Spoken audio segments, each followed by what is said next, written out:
Audio Jungle.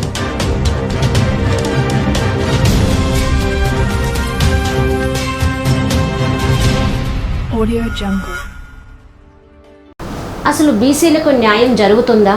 Nandamuri Taraka Ramarao గారు ఉన్నప్పటి నుంచి, రాజశేఖర్ రెడ్డి గారు ఉన్నప్పటి నుంచి, ఆయన సీఎంగా చేసినప్పటి నుంచి, చంద్రబాబు నాయుడు, ఇప్పుడు మన సీఎం జగన్మోహన్ రెడ్డి ఉన్నప్పటికీ ఇప్పటికీ అసలు బీసీలకు న్యాయం జరుగుతుందా? అసలు వాళ్ళు ఎంత పర్సెంటేజ్ ఉన్నారు? వాళ్ళకు జరుగుతున్న అన్యాయం ఏంటి, న్యాయం ఏంటి, వాళ్ళ కోరికలు ఏంటి, ఏం కావాలి, అసలు ఏం జరుగుతుంది మన ఆంధ్రప్రదేశ్లో బీసీలకి అనే కోణంలో తెలుసుకోవాలంటే మనం దీనికి సంబంధించిన అధ్యక్షులనే అడగాలి. ఆయనే బీసీ సంఘం ఆంధ్రప్రదేశ్ అధ్యక్షులుగా ఉన్నారు. ఆయనే కేసిన శంకర్రావు గారితో ఈరోజు మన ఇంటర్వ్యూ. నమస్తే అండి.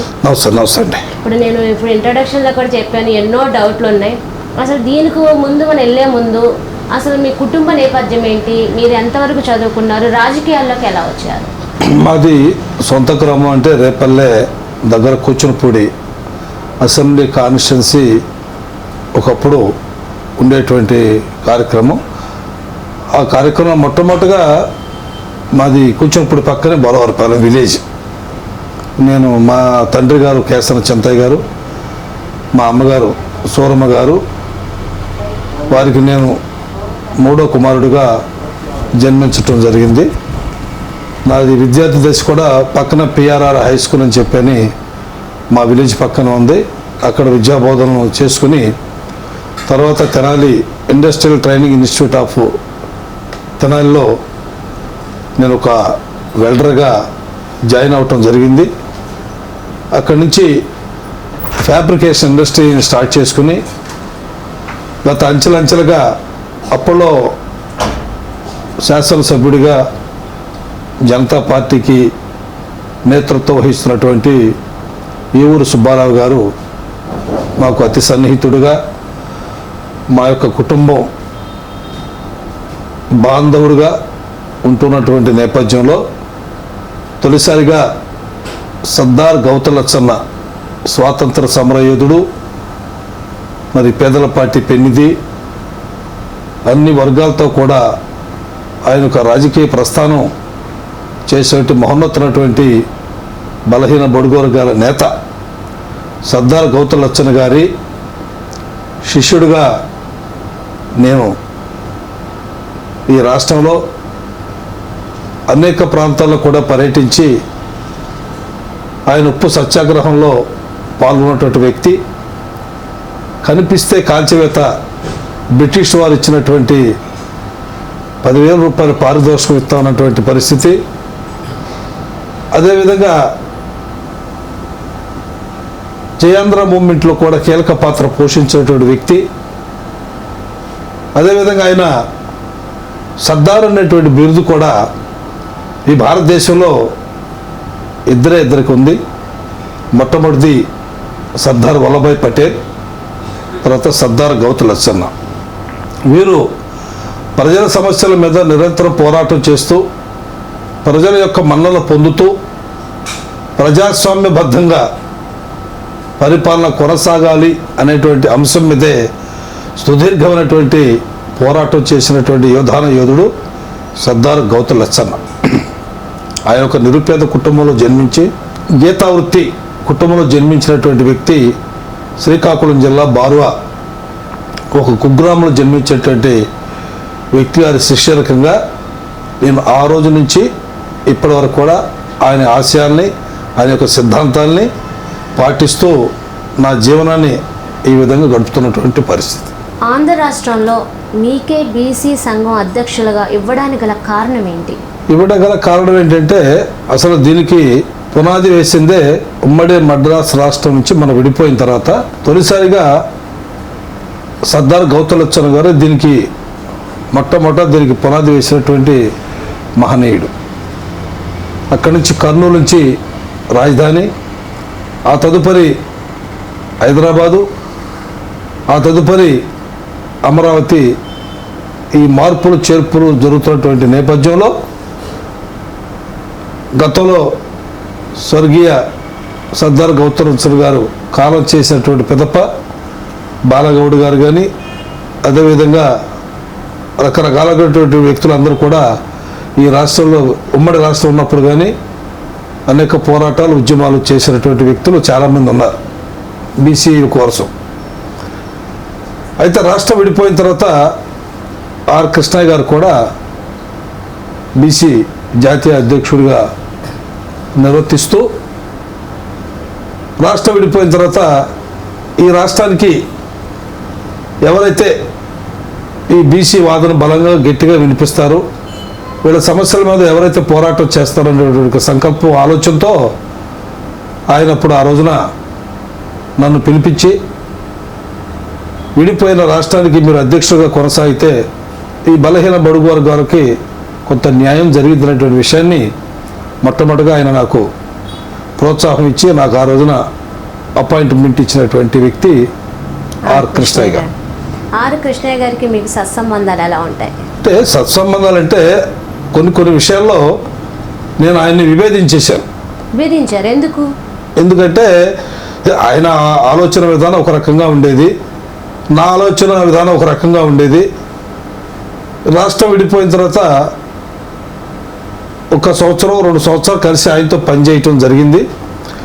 కొన్ని అభిప్రాయ భేదాలు రావటం వల్ల ఎప్పటికైనా సరే ఈ సంఘం అనేది ఈ రాష్ట్రం విడిపోయిన తర్వాత దీనికంటూ ఒక ప్రత్యేక స్థానం ఉండాలనేటువంటి ఆలోచనతో ఆ రోజున 1915లో మేము సపరేట్గా ఈ రాష్ట్రానికి ఒక రిజిస్ట్రేషన్ చేసుకుని దీనికి ఒక బాడీని ఫామ్ చేసుకుని అక్కడి నుంచి ఈ యొక్క సంఘాన్ని ఆంధ్రప్రదేశ్ సంఘాన్ని రాష్ట్ర వ్యాప్తంగా 13 జిల్లాలు కూడా 175 నియోజకవర్గాల్లో కూడా బలోపేతం చేయటానికి మేము దీన్ని కార్యక్రమాన్ని కొనసాగిస్తూ ఉన్నాం. అసలు మన రాష్ట్రంలో బీసీలు ఎంత పర్సెంటేజ్ ఉన్నారు? ఒక్కొక్కళ్ళు ఒక్కొక్క పర్సెంటేజ్ చెప్తారు. అసలు మీరు అధ్యక్షులు కాబట్టి ఎంతమంది ఉన్నారు? ఇప్పుడు మీకు గతంలో మండల కమిషన్ సిఫార్సు చేసినప్పుడు కూడా చెప్పారు, 3 నెలల కమిషన్ కూడా చెప్పారు.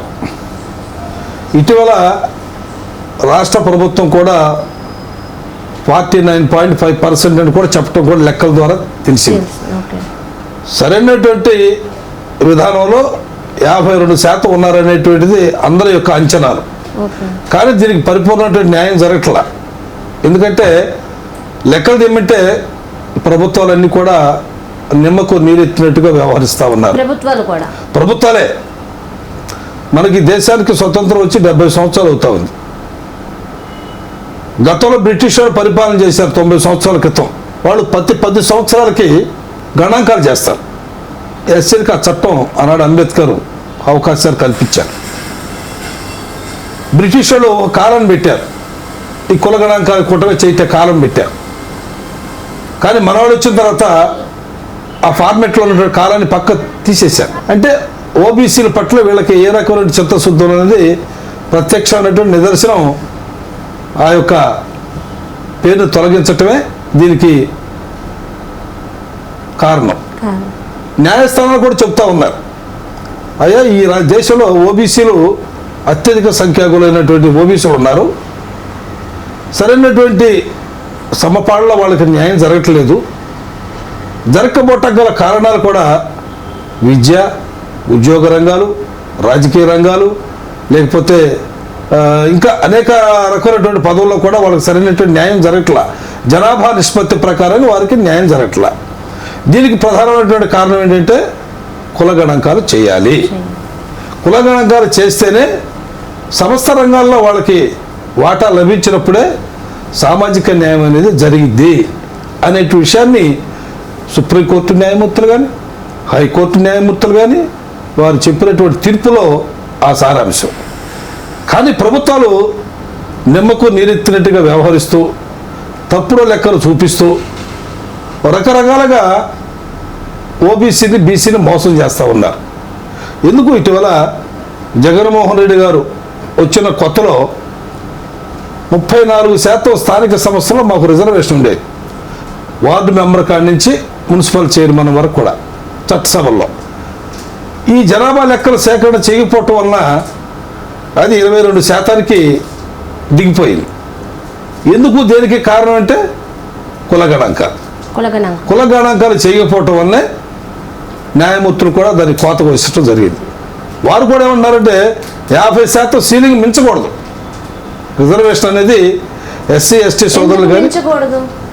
వాళ్ళ ఆలోచన ఏంటంటే 50% రిజర్వేషన్ దాటకూడదు, దాటితే దానికి ఏ విధంగా మీరు ఈ జనాభా లెక్కలు కానీ చూపించగలిగితే వాళ్ళకి రిజర్వేషన్ ఫలాలు ఏ విధంగా మనం పొందటానికి అవకాశం ఉంటుందో దానికి మేము ఒక కార్యక్రమాన్ని ఏర్పాటు చేస్తామన్నటువంటి విషయాన్ని న్యాయమూర్తులు కూడా చెప్పడం కూడా జరిగింది.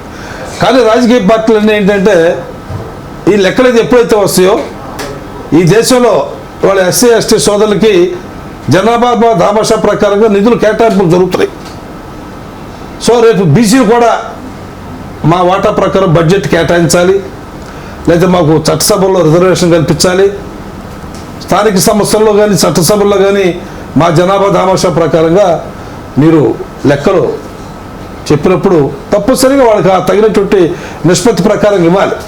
ఫైట్ చేస్తారు. సో ఆ ఫైట్ చేస్తారనేటువంటి భయంతోనే కేంద్ర ప్రభుత్వాలు కానీ రాష్ట్ర ప్రభుత్వాలు కానీ కనీసం ఆ లెక్కలు సేకరించి వివరించాలి, ప్రజలకు వివరించాలి. ఇవాళ దేశంలో పుల్లు కొండి నక్కలు కొండి లెక్కలు అన్నీ ఉన్నాయి, కానీ ఓబీసీలు ఏం పాపం చేశారండి? వీళ్ళ లెక్కలు తీసినప్పుడు ఆటోమేటిక్గా ఎస్సీ ఎస్టీ మైనారిటీ సోదరులు లెక్కలు ప్రతి 10 ఏళ్ళకు తీస్తున్నారు. ఓబీసీలు కూడా తీస్తే మిగిలింది ఎవరికైనా ఆధిపత్య కులాల వారు. దీనికి అనేక రకాలుగా మీమాంసాలు లెక్కేసి రకరకాల ప్రయోగాలు చేస్తూ వీరి యొక్క జీవన స్థితిగతులు మెరుగుపరచకుండా అన్ని రంగాల్లో కూడా సమస్త రంగాల్లో కూడా వీరికి పూర్తిగా అన్యాయం జరుగుతూ ఉంది. అలాంటి పరిస్థితుల్లో ఈ పరిపాలన చేస్తూ ఉన్నారు. గతంలో కూడా ఎన్టీ రామారావు గారు ముఖ్యమంత్రిగా అదే బీసీలకు న్యాయం చేసింది ఎన్టీ రామారావు అనే కదా అంటారు. బీసీలకి తప్పనిసరిగా ఆ రోజు స్థానిక సమస్యల్లో కానీ మరి చట్టసభల్లో కానీ స్థానిక సమస్యల్లో కానీ అనేక రంగాల్లో కూడా ఆయన ప్రయారిటీ ఇచ్చిన మాట వాస్తవం. ఆ రోజున ఆయన కూడా మురళీధరరావు కమిషన్ ఒకటి వేశారు. మురళీధరరావు కమిషన్ వేసి 34% కాదు స్థానిక సమస్యల్లో ఇంకా ఎక్కువ సీట్లు ఇవ్వాలనే ఉద్దేశంతో మురళీధరరావు కమిషన్ కూడా వేశారు. ఆ మురళీధరరావు కమిషన్ కూడా కమిటీ వేసి ఆ నివేదికని ప్రభుత్వానికి అప్పచెప్పటం కూడా జరిగింది. ఆ నివేదికను కూడా బుట్టదాఖలు చేశారు చంద్రబాబు నాయుడు గారు. ఆ రోజున చంద్రబాబు నాయుడు గారు మండల సిఫార్సుని మురళీధరరావు సిఫార్సుని వేసినప్పుడు దానికి కోర్టులో కూడా సరైనటువంటి ప్రభుత్వం నుంచి సమగ్రమైనటువంటి నివేదిక ఇవ్వకపోవటం వలన ఆ రోజున ఆ విధమైనటువంటి కార్యక్రమం జరగటం జరిగింది. ఎన్టీ రామారావు గారు స్థానిక సంస్థలో బీసీలకి 44% ఇవ్వాలని సిఫార్సు చేసింది. చాలా అద్భుతంగా ఉండేది. కానీ అన్ని విధాలు కూడా ఓబీసీని బీసీని ఓట్ బ్యాంక్ రాజకీయాలుగానే చూస్తున్నారు. కానీ పరిపాలన భాగస్వాముల్ని చేయట్లే వీళ్ళు. ఎందుకంటే మేము ఏదో జగన్మోహన్ రెడ్డి గారు కూడా ఇటీవల సామాజిక న్యాయం చేశారని చెప్పి 10 మంత్రులు ఇచ్చి, అది కాదు సామాజిక న్యాయం అనేది. అది కాదు సామాజిక న్యాయం అనేది. ఏంటంటే సమస్త రంగాల్లో బీసీలకి నిష్పత్తి జనాభా నిష్పత్తి ప్రకారంగా వారి వాటా వారికి లభించినప్పుడు ప్రైవేట్ రంగంలో కానీ రాజకీయ రంగంలో కానీ విద్యారంగంలో కానీ అదేవిధంగా ప్రమోషన్ రంగంలో కానీ ఇవన్నీ ఉన్నాయి చాలా.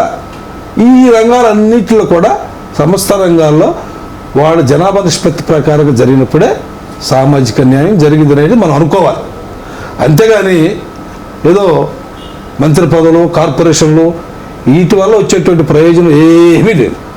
చంద్రబాబు నాయుడు ఉన్నప్పుడు బీసీ ఓబీసీలకు న్యాయం జరిగిందంటారా? ఎలా జరిగింది? ఇప్పుడు చంద్రబాబు నాయుడు గారు ఉన్నప్పుడు కాపులను తీసుకొచ్చి బీసీలో చేరుస్తారన్నాడు ఆయన. కాపులను తీసుకొచ్చి బీసీలో చేరుతారన్నాడు. అసలు కాపులు బీసీలో చేర్చడానికి కొన్ని అర్హతలు ఉండాలి. ఎవరైనా సరే ఒక అర్హత ఉండాలి. మనం ఈ రోజున ఈ ఒక చంద్రబాబు నాయుడు గారే మంజునాథ కమిషన్ వేశాడు. మంజునాథ కమిషన్ వేసేప్పుడు దాదాపు 24 మాసాలు ఆయన మొత్తం రాష్ట్రం మొత్తం తిరిగాడు. అన్ని గ్రామాలు తిరిగాడు, అన్ని జిల్లాలు తిరిగాడు. ఆయన ఒక సమగ్రమైనటువంటి నివేదిక ప్రభుత్వానికి సమర్పించాడు. దానిలో కాపులు బీసీలో చేర్చడానికి లేదు అనేటువంటి అంశాన్ని ఆయన తెర మీద తీసుకొచ్చారు. ఎందుకని అలా? అంటే దీంట్లో కొంత వివక్షతకు గురైనటువంటి కులాలు సామాజికంగా వెనుకబడినటువంటి వర్గాలు, అదేవిధంగా ఈ సంచార జాతులుగా పిలువబడేటువంటి బీసీ వర్గాలు, విద్యా ఉద్యోగాలు సరైన ప్రాధాన్యత లేనటువంటి వర్గాలు ఆ రోజు అంబేద్కర్ గారు 25% అవకాశాలు కల్పించారు. అంతేగాని ఇప్పుడు బ్రాహ్మణులు తీసుకొచ్చి, కాపులు తీసుకొచ్చి, ఇంకా పెద్ద పెద్ద కులాలు తీసుకొచ్చి మేము ఈ రిజర్వేషన్ అర్హత పొందటానికి అందరికీ అవకాశం లేదు. దానికి కొన్ని పారామీటర్స్ ఉంటాయి. దానిలో భాగంగానే ఒక కమిటీ వేయాలి, ఆ కమిటీ నివేదిక ఇవ్వాలి. వీటి వలన దానికి సరైనటువంటి విధానం న్యాయం జరిగింది. ఇప్పుడు ఆధిపత్య కులాల వారిలో పేదలు ఉన్నారు, నేను లేదనట్లా. కార్పొరేషన్ పెట్టండి, వాళ్ళకి ఎడ్యుకేషన్కి ఎంకరేజ్మెంట్ చేయండి, అది తప్పులేదు.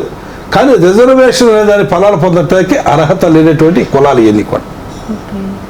ఆధిపత్య కులాల వారు రిజర్వేషన్ పొందాలంటే దానికి కొన్ని పారామీటర్స్ ఉంటాయి. వాడు ఎస్సీ ఎస్టీ సోదరులకు ఉంది, ఊరు బయట ఉంటున్నారు వాళ్ళు. ఆనాడు అంబేద్కర్ వాళ్ళకి అవకాశాలు కల్పించాడు. వాళ్ళకి నేను వాళ్ళని తీసుకొచ్చి అనేక కులాలని ఎస్టీలో చేస్తామని చెప్పని రాజకీయ పార్టీ అని చెబుతున్నాయి. ఎక్కడ చేర్చారు చెప్పండి? ఒక్కొక్క కులాన్ని ఎక్కడైనా చేర్చారేమో చూడండి, ఎక్కడ లేదు.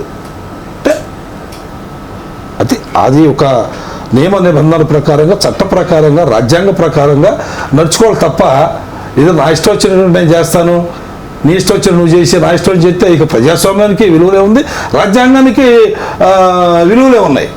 ఏది ఎవరు ఏం చేసినా కూడా రాజ్యాంగాన్ని అనుసరించుకుని మన విధానాలు చేసుకోవాలి. కాబట్టి అర్హత లేనటువంటి కులాలన్నీ తీసుకొచ్చి బీసీ జాబితాలో చేర్చడానికి అది చట్టం ఒప్పుకోదు, రాజ్యాంగం కూడా ఒప్పుకోదు. ఆ పరిస్థితుల్లో ఆయన ఒక 4-5 సభ్యులతో కూడినటువంటి కమిటీ వారితో మాట్లాడుకుని అసెంబ్లీలో తీర్మానం చేసుకున్నారు. కేంద్రాన్ని పంపించారు. ఏమైంది? ఏం లేదు. అదేవిధంగా కేంద్రంలో కూడా నరేంద్ర మోడీ గారు కూడా అగ్రవర్ణాల్లో ఉండే పేదలకి అందరూ కూడా ఒక 10% రిజర్వేషన్ కల్పించాడు విద్యా ఉద్యోగ రంగాల్లో. కల్పిస్తే అన్ని రాష్ట్రాల్లో ఇంప్లిమెంట్ కొన్ని జరుగుతున్నాయి. అది కూడా వాస్తవంగా రిజర్వేషన్ 50% సీలింగ్ మించి ఇవ్వకూడదు. మరి న్యాయస్థానాలు కూడా ఏం మాట్లాడలేదు ఆ పరిస్థితిలో. దానికి ఇటీవల గుజరాత్లో ఆ 10% రిజర్వేషను హైకోర్టు అక్కడ కొట్టేసింది. అగ్రవర్ణాల పేదలు 10% రిజర్వేషన్ ఇవ్వటానికి కుదరదు అనేది కొట్టేశారు. ఓకే, జగన్మోహన్ రెడ్డి ఉన్నప్పుడు అసలు బీసీలకు న్యాయం జరుగుతుందా? ఇప్పుడు బీసీలకి న్యాయం జరుగుతుందా జరగట్లేదు అనేది అంశం అక్కడ మనం పక్కన పెట్టండి. ఇప్పుడు అసలు చట్టం ప్రకారంగా, రాజ్యాంగ ప్రకారంగా ఎవరిచ్చినా ఈ పదవులు ఏదో నామినేట్ పోస్టులు ఏముంటుందండి? ఏమిటి? ఇప్పుడు 56 కార్పొరేషన్ వేసాడు జగన్మోహన్ రెడ్డి గారు. దానివల్ల వచ్చే ప్రయోజనం ఏంటి చెప్పండి? వీళ్ళంతా కూడా ఏంటంటే కులాలను విభజిస్తున్నారు. పార్ట్లుగా తండ్రికి బిడ్డకి వేరు చేసే విధంగా ఈ కులాల్లో సబ్ కాస్టులు పెట్టి సరైనటువంటి అన్నీ విభజించి పాలించే విధంగా చేస్తారు. దీనివల్ల ఏంటంటే వాళ్ళ యొక్క పదవులు కాపాడుకోవటానికి దీన్ని ఉపయోగించుకుంటున్నారు తప్ప దీనివల్ల వచ్చే ప్రయోజనం ఏంటి చెప్పండి అసలు?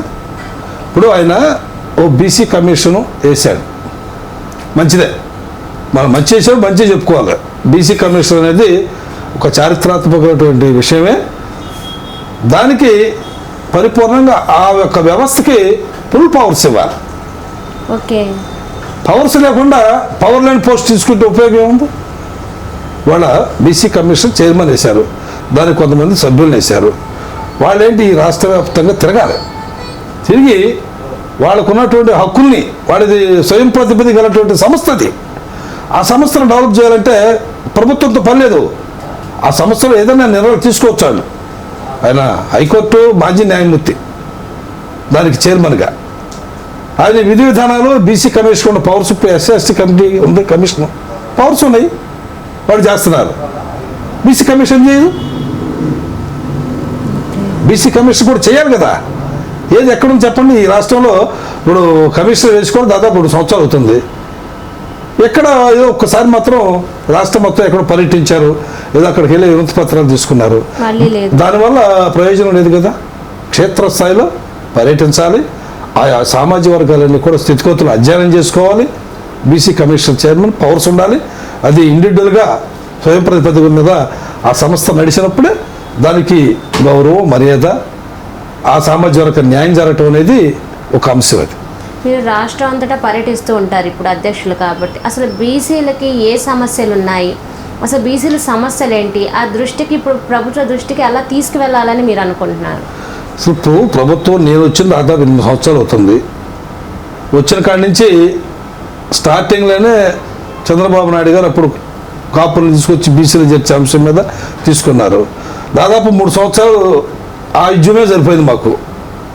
కొంతమంది ఏంటంటే అన్నెసరిగా ఈ బీసీ కార్డు తీసుకోవటం, అక్కడున్న వ్యవస్థలో లోపాలు, ఎంఆర్ఓ, ఆర్డీఓలు, కొంతమంది అధికారులు తప్పుడు ధృవీకరణ పత్రాలు ఇవ్వటం, ఇవన్నీ కూడా చాలా చాలా జరుగుతూ ఉన్నాయి.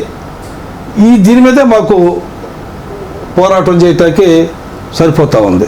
ఈ నేపథ్యంలో 550 జీవో, మెడికల్ సీటు ఒక బీసీ అభ్యర్థి బీసీ కోటాలో వచ్చిందనుకోండి సీటు, దానిలో ఓకే చేస్తాడు.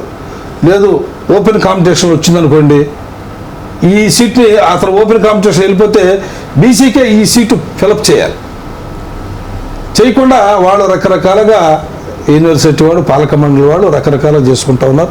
దీని మీద కూడా ఇటీవల మేము హైకోర్టుకి వెళ్ళటం జరిగింది. దానికి కూడా జస్టిస్ ఈశ్వరయ్య గారు కూడా మాజీ ఆయన కూడా నేతృత్వం వహించాడు. అలాంటి విషయాల్లో కూడా ఆయన కూడా ప్రభుత్వాన్ని ఒప్పించి ఆ విద్యార్థికి న్యాయం జరిగేటట్టు కూడా ఆయన పాత్ర కూడా పోషించే మాట వాస్తవం ఉంది. సో ఇట్లాగే 117 జీవో, దానివల్ల కూడా చాలా చాలా సమస్యలు ఉత్పన్నమవుతూ ఉంటే దాని మీద కూడా మేము న్యాయస్థానం ఆశ్రయించాల్సిన పరిస్థితి ఏర్పడింది. ఇవన్నీ కూడా ఏంటంటే ఎక్కడికక్కడికే 34% మీద స్థానిక సంస్థల ఎన్నికల దాని మీద కూడా మేము సుప్రీంకోర్టుకి వెళ్ళాం.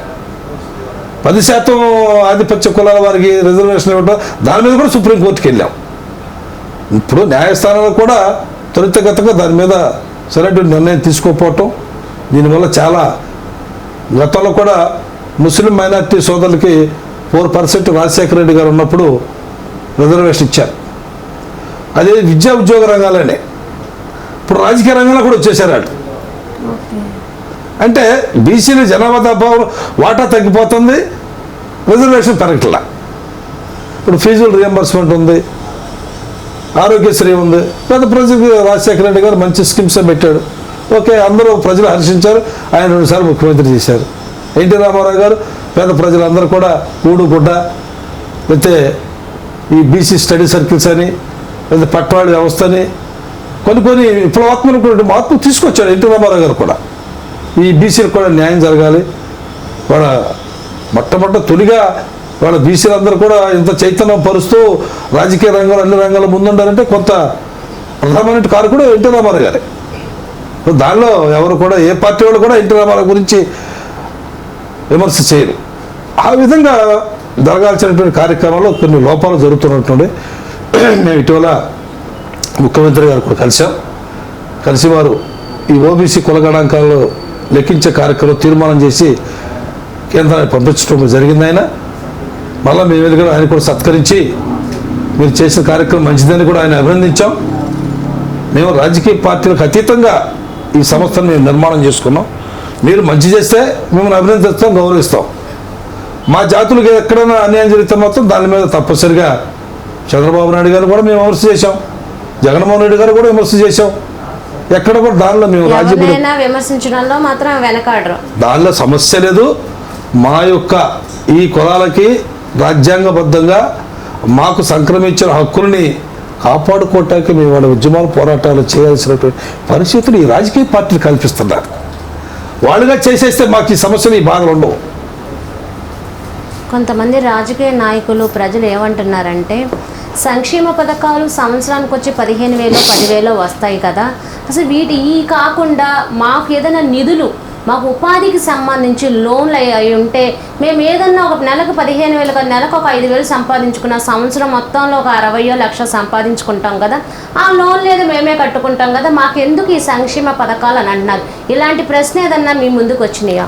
ఇప్పుడు ఇంతవరకు ఏంటంటే బీసీ కమిషన్ ఒకటి ఉండేది, బీసీ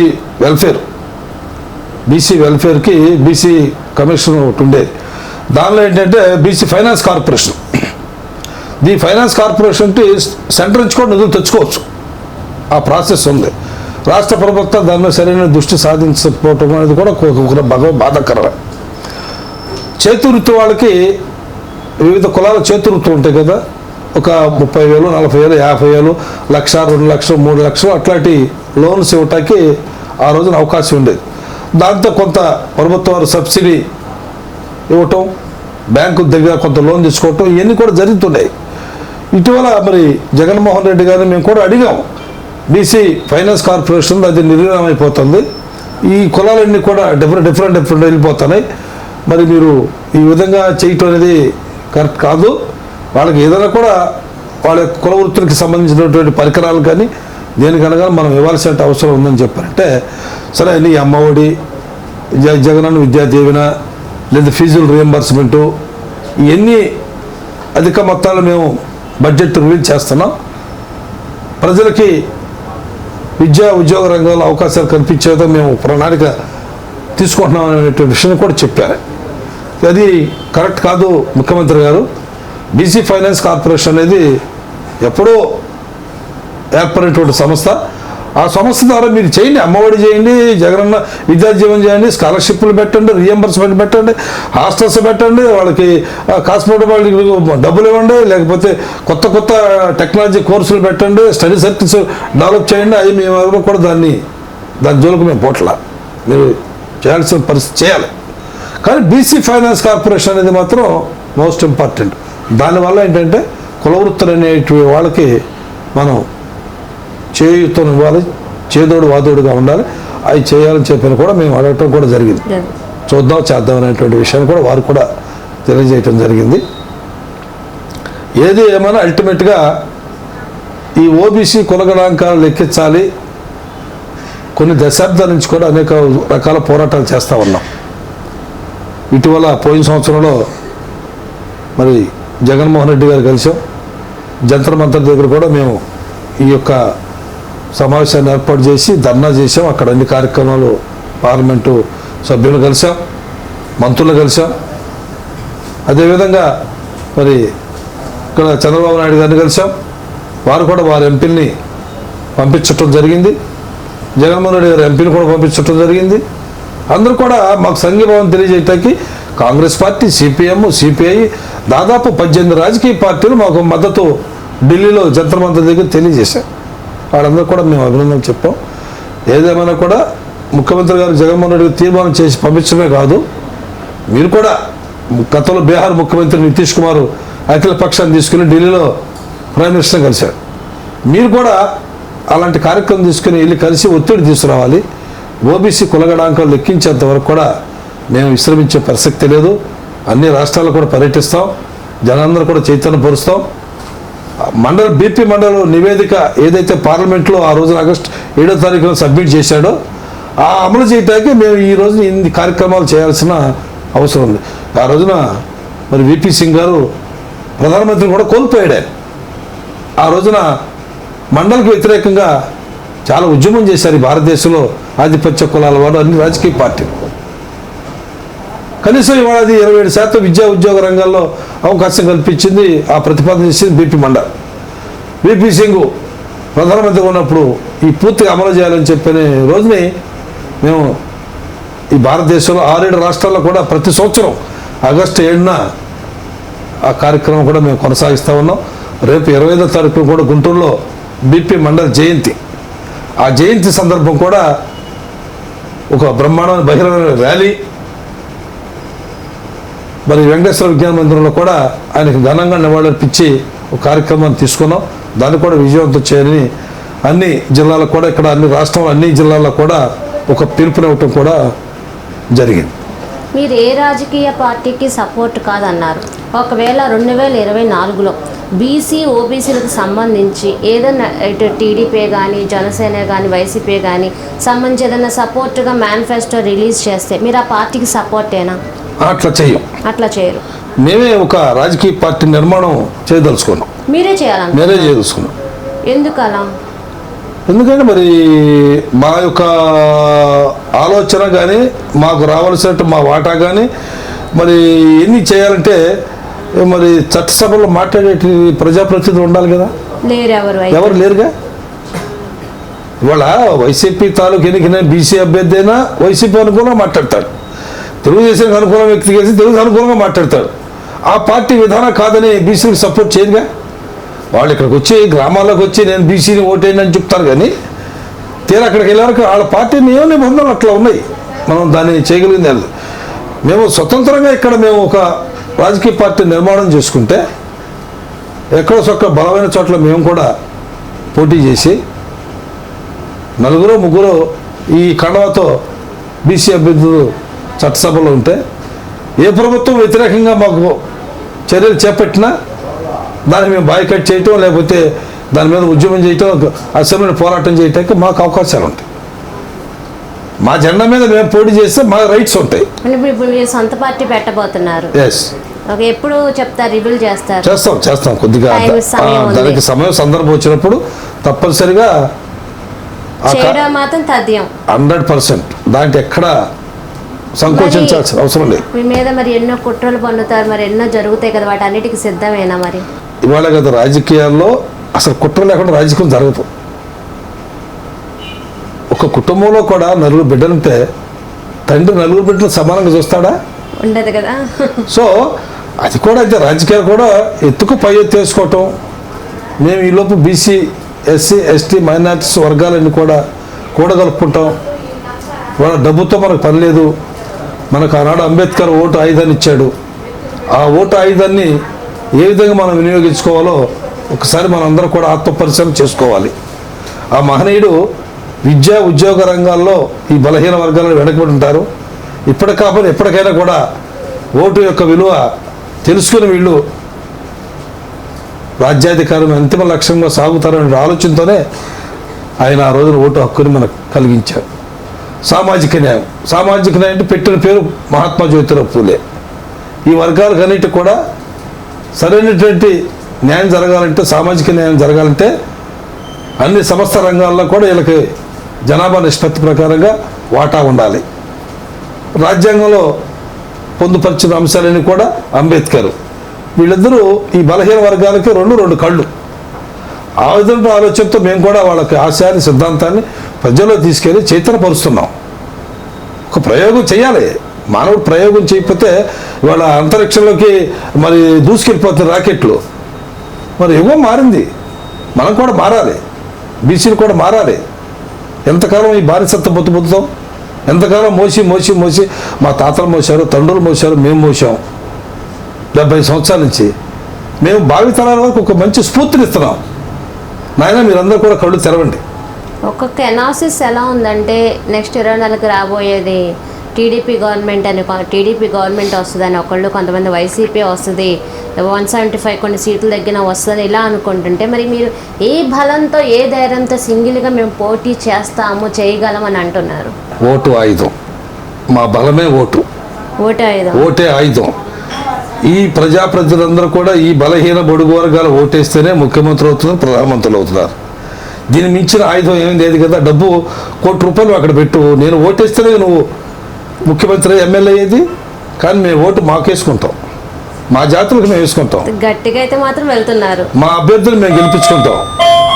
మేము ఓటేసినప్పుడు ఎవడు డబ్బు ఏం పనిచేసిద్ది? డబ్బు ఏం పనిచేయదు కదా. సో ఆ కోణంలో మేము వెళ్తాం తప్ప ఏదో వాడికి ఏదో కోట్లు డబ్బు ఉన్నంత మాత్రం ఎమ్మెల్యే అవుతాడు, ముఖ్యమంత్రి అవుతాడు, అది వాళ్ళ ఊహలు వాళ్ళకు ఉంటాయి, మా ఊహలు మాకున్నాయి.